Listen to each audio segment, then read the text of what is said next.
Hello guys, welcome to the channel Math Ko Math with Aditya. In this video, we'll be doing the exercise 4.3 of quadratic equations. So here we are doing the first question. The first two part had already been done by us. Now we are doing the third and the fourth part. So let's move on to the solutions.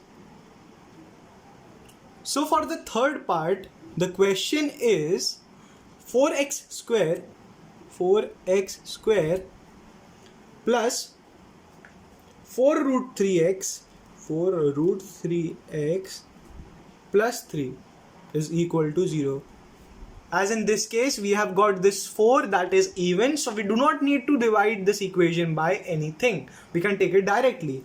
And as you can see, this as a direct representation, you do not have to add, subtract or take any tensions. So this 4x square can be represented as 2x whole square. 2x whole square. And this 3 can be represented as under root 3 whole square.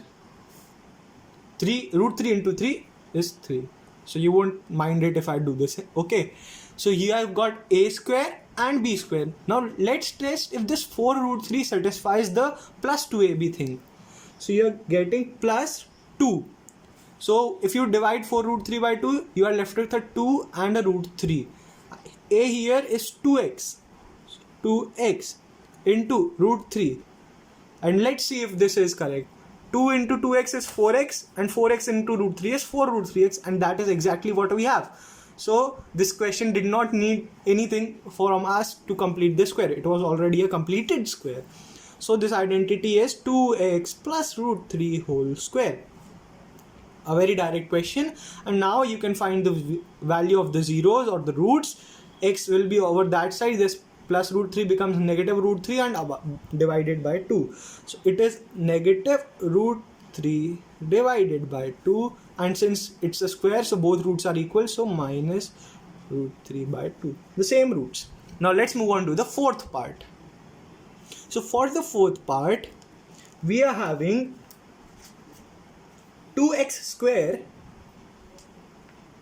plus x plus 4.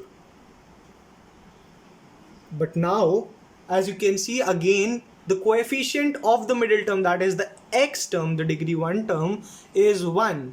Let me write it once again. So it is 1, that is odd. So now we again need to divide whole of the equation by some number. That would be 2. So when you divide this 2x square plus x plus 4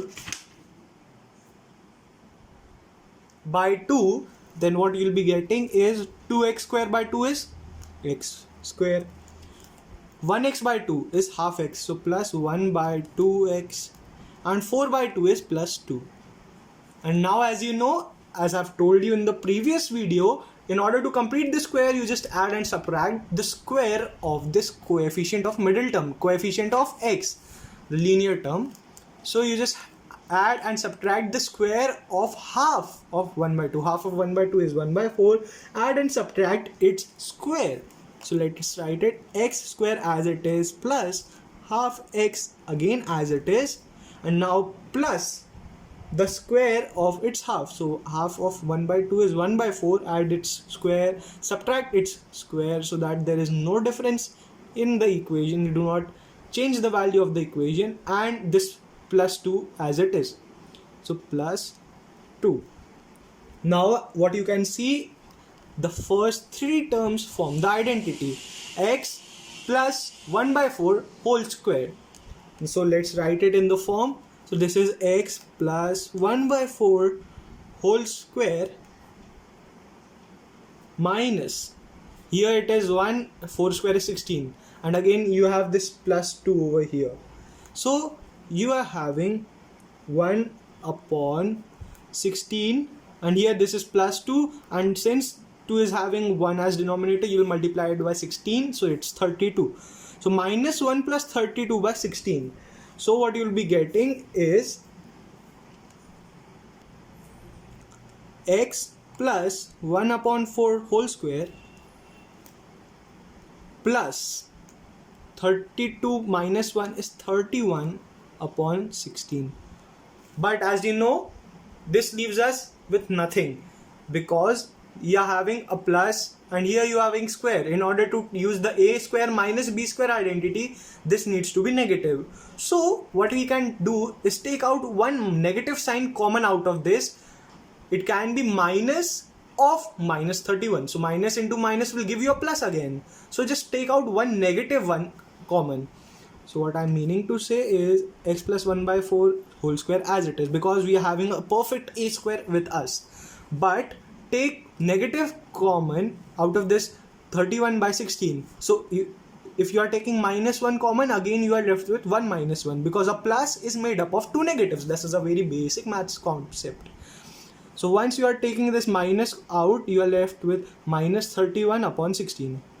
When you multiply, open the bracket, this will become the same thing again, plus 13 by 16.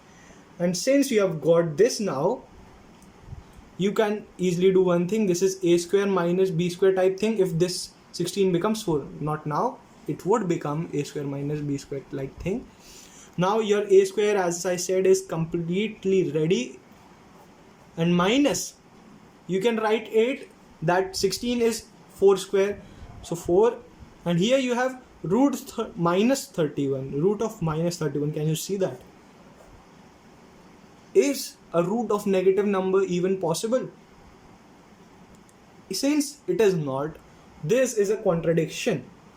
Root negative 31, any negative number can never ever be a perfect square. All the squares are always positive. Since you are having minus 31 under root, this tells us that this particular equation does not have real roots. So all of that we had done is just for vain, because there are no roots, so you can never find that. So this was the solution for this question 1. If you have any doubts, because this is a slightly logical concept, ask in the comments and I'll meet you in the next video. Till then, bye.